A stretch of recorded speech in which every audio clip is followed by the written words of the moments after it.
Et salut à toi, bienvenue dans cette toute nouvelle vidéo de ma chaîne YouTube. Alors aujourd'hui, comme tu peux voir, donc vidéo théorique. Je t'essaie de te faire beaucoup de vidéos pratiques où je t'emmène sur différentes opérations immobilières, notamment sur mes chantiers en cours. Mais il faut bien aussi de temps en temps faire des vidéos théoriques. Alors aujourd'hui, on va parler de SCI, Société Civile Immobilière. Alors sache qu'il existe plusieurs types de sociétés civiles, notamment la SCCV, Société Civile de Construction et de Vente, qui est elle plus destinée, on va dire, à des opérations de promotion immobilière ou de construction. Mais je te ferai une vidéo plus tard là-dessus. Aujourd'hui, c'est vraiment la SCI classique.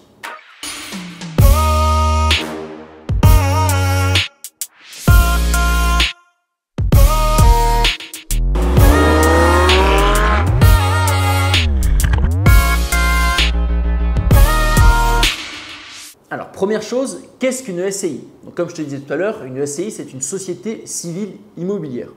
Donc, en fait, c'est une société dans laquelle tu vas pouvoir acheter à plusieurs. Par exemple, tu souhaites acheter avec ton père, avec ton mari, avec tes enfants pour leur léguer du patrimoine. Tu vas donc créer cette SCI et dans cette SCI, tu vas rédiger des statuts. Alors, moi, je conseille d'aller voir un expert comptable et avec cet expert comptable, vous allez rédiger les statuts.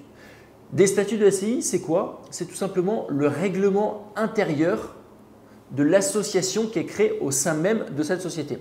C'est-à-dire que si par exemple, tu ne t'entends plus avec la personne qui est dans cette SCI, si cette personne décède, si cette personne ne paye plus ses mensualités parce que vous avez fait un crédit, vous allez vous en remettre à ce règlement intérieur qui est donc les statuts de cette société. Et ce sont ces statuts qui diront en cas de non-paiement d'un des parties de la SCI, ça va se passer comme ça. En cas de décès d'une des parties de la SCI, ça se passera comme ça. Vous avez un règlement propre intérieur à cette société civile. Alors qu'à l'inverse, tu peux demain tout à fait acheter en nom propre avec une autre personne. On appelle ça une indivision. Seulement, si tu te disputes avec ton indivisaire, s'il y a des problèmes au sein même de cette indivision, s'il y a un décès, ce sera le code civil qui régulera donc cette indivision. Donc moi, je conseille pour des investissements locatifs, des investissements patrimoniaux, à plusieurs, de partir sur une SCI. Alors ensuite, tu as plusieurs types de SCI. Tu as premièrement la SCI à l'IR, la SCI donc, qui est imposée sur le revenu, et la SCI à l'IS, la SCI à l'impôt sur les sociétés. Donc je vais t'expliquer maintenant les différences. Alors, première chose, tu ne peux pas faire de location meublée avec une SCI à l'IR. Donc si comme moi, tu fais majoritairement des investissements locatifs dans lesquels tu fais de la location uniquement courte durée, donc de la location avec Airbnb, Booking, de la location à la semaine, à ce moment-là, tu te tourneras automatiquement vers de la SCI à l'IS. Si par contre tu fais du nu, alors tu pourrais, pourquoi pas, aller vers une SCI à l'IR. Ensuite, comment est imposée la SCI à l'IR? Tout simplement au même régime que les particuliers. C'est-à-dire que si à la fin de ton année, tu fais un bénéfice de 1000, ces 1000 € viendront s'ajouter à l'ensemble de tes revenus, donc à tes revenus du travail et à tes revenus du capital, et tu seras imposé exactement à la même tranche marginale d'imposition, donc ta TMI, de tes autres revenus. C'est-à-dire que si aujourd'hui tu es imposé à 30%, eh bien, tes revenus de ta SCI à l'IR seront imposés eux aussi à 30%. Alors attention à un point, bien évidemment, le fait de gagner plus d'argent avec cette SCI, ça va t'augmenter ton revenu imposable et tu risques peut-être de passer dans une nouvelle TMI, dans une nouvelle tranche marginale d'imposition et donc devoir payer plus d'impôts et au final, tu gagnes plus d'argent, mais comme tu payes plus d'impôts, à la fin de ton année, dans ta poche, il te reste moins. C'est pour ça que tu dois avoir un comptable, faire le point sur ta situation financière actuelle, avoir une vision sur combien cette SCI va te rapporter et donc te dire, bon ben voilà, grâce à cette SCI, je vais gagner tant d'argent supplémentaire.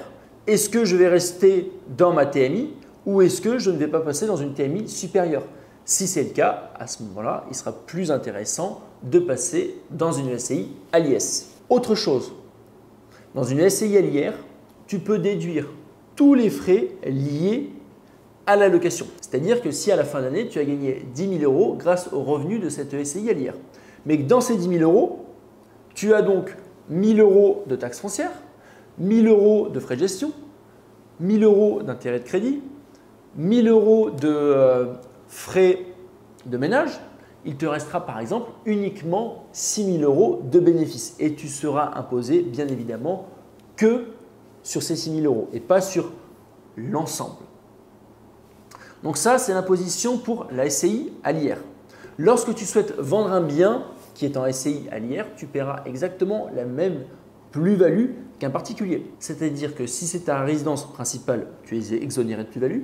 Si c'est ta résidence secondaire, tu paieras 36,2% d'imposition sur la plus-value. Alors évidemment, cette imposition est décroissante avec le temps. C'est-à-dire qu'au bout de 5 ans, tu perds 2% par an et au bout de 30 ans, tu ne payes plus d'impôt sur la revente de ta résidence secondaire. Donc ça, c'est SCI IR. Maintenant, SCI IS. Alors une SCI à l'IS est imposée exactement au même régime qu'une société. C'est-à-dire que si tu fais un bénéfice entre 0 et 38 120 euros, tu paieras 15% d'impôt société. Si tu fais entre 38 120 et 500 000 euros, tu paieras 28% d'impôt société. Au-delà de 500 000 euros, tu paieras 33,33%. Sauf que ça, c'est l'impôt société. Si tu souhaites par la suite te reverser cet argent sur ton compte personnel, tu vas repayer de l'imposition qu'on appelle cette fois-ci la flat tax. Et cette flat tax, elle a un taux fixe de 30%. Alors, il faut savoir que c'est la SCI qui paiera cette flat tax de 30%. Je te prends un exemple avec des chiffres pour que ce soit plus simple. Tu fais 100 000 euros de bénéfices avec ta SCI à l'IS. Tu payes donc 28% d'impôt société. Il te reste 72 000 euros dans cette SCI à l'IS.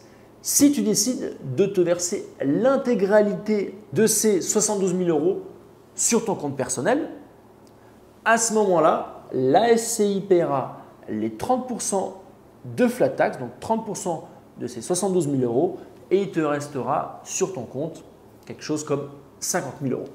Comme dans la SCI à l'IR, tu peux bien évidemment déduire tous les frais liés à la location dans le calcul de ton bénéfice et uniquement les frais liés à ta location. Alors la différence entre la SCI à l'IS et la SCI à l'IR, c'est que dans la SCI à l'IS, tu peux faire passer l'amortissement du bien dans ton calcul du bénéfice imposable. Alors qu'est-ce que ça veut dire? On va reprendre le même exemple des 100 000 euros. On va dire qu'à la fin de l'année, tu as fait 100 000 euros de bénéfices. Oui, mais ton bien, il a vécu 1 an de plus. Et donc, il s'est, entre guillemets, usé, même si c'est fictif. C'est comme ça que l'État va calculer. Les murs vont s'user, l'électricité va s'user, la plomberie va s'user. Et donc, fictivement, tu vas prendre des provisions pour un jour pallier à cette usure. Sur ces 100 000 euros de bénéfices, eh bien, alors ça c'est un comptable qui te fera le calcul, on va considérer que tu vas être imposé uniquement sur 90 000 euros. Alors maintenant, comment ça se passe lorsque tu souhaites revendre ton bien et que tu as une SCI à l'IS? Eh bien, encore une fois, tu es imposé au régime de la société. C'est-à-dire que si tu fais un bénéfice lors de la revente de 100 000 euros, tu paieras donc ton impôt société de 28% et ensuite, lorsque tu te verseras l'argent sur ton compte personnel, tu paieras donc la flat tax de 30%. Alors attention, lorsque tu vends un bien en SCI à l'IS dans lequel tu as amorti le capital, c'est-à-dire que dans lequel, comme je viens de t'expliquer, chaque année tu as dit bah non, le bien s'est déprécié et donc nous n'allons pas calculer l'imposition sur 100 000 euros par exemple, mais uniquement sur 90 000 euros puisque je prends 10 000 euros de provision. Eh bien, toutes ces provisions sur lesquelles tu n'auras pas été imposé durant toutes ces années viendront s'ajouter fictivement, bien évidemment, au prix de vente, mais par contre, tu paieras de l'imposition dessus. C'est-à-dire que si pendant 10 ans, tu amortis 10 000 euros par an de ton bien, lorsque tu vas revendre ton bien, tu paieras l'imposition sur ces 10 années d'amortissement. Donc c'est pour ça que moi, ce que je te conseille, avant de choisir SCI IS, SCI IR, c'est premièrement d'avoir une vision claire sur tes revenus. Deuxièmement, avoir une vision claire sur l'investissement que tu souhaites faire. Est-ce que tu le souhaites le garder 5 ans? Est-ce que tu souhaites le garder 10 ans? Est-ce que tu souhaites le garder 30 ans? Est-ce que le secteur dans lequel tu vas acheter ton bien, eh bien c'est un secteur où tu as des gros revenus locatifs, mais tu n'as aucune possibilité de plus-value à la revente, c'est-à-dire que le marché immobilier va rester stable, mais par contre, tu as des gros revenus locatifs. Est-ce que, à l'inverse, dans le secteur dans lequel tu souhaites investir, eh bien, tu as des faibles revenus locatifs, par contre, à la revente, dans 10 ans, tu sais que le marché va exploser. Donc, il y a tous ces paramètres à prendre en compte avant de choisir IR ou IS. Alors, je te rappelle aussi un petit point, bien évidemment, tu peux aujourd'hui ouvrir une société à l'IR et la passer à l'IS. Bien évidemment, tu ne peux pas faire l'inverse, c'est-à-dire que tu ne peux pas ouvrir une SCI à l'IS et puis la passer à l'IR. Sinon, eh bien, ça serait un peu facile. Tu amortirais chaque année ton bien dans la SCI à l'IS. Avant de le vendre, tu le passes en IR et tu revends et tu ne paies pas d'imposition. Donc, ce qui est important avant d'ouvrir une SCI à l'IR ou à l'IS, c'est vraiment d'avoir une vision claire sur l'état actuel de tes revenus, l'état futur de tes revenus, le secteur dans lequel tu souhaites investir, la rentabilité de ton bien, combien de temps tu vas garder ton bien. C'est vraiment du cas par cas, il n'y a pas de meilleure solution. Mais il faut avoir une vision long terme.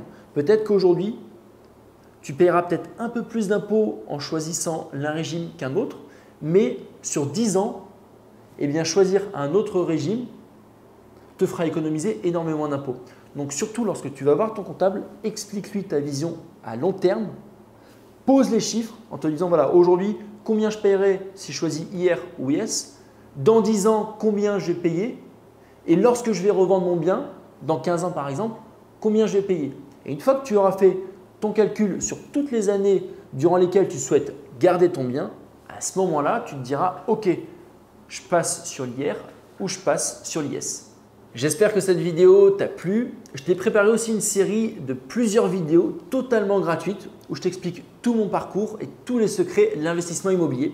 Tu as simplement à cliquer sur le lien juste en dessous et tu recevras gratuitement sur ta boîte mail donc, toutes ces vidéos, dont notamment 1 heure de mon intervention sur un séminaire immobilier à Lyon. En attendant, je te souhaite une excellente journée. Je te retrouve la semaine prochaine. Et je te souhaite beaucoup de succès dans tous tes investissements immobiliers.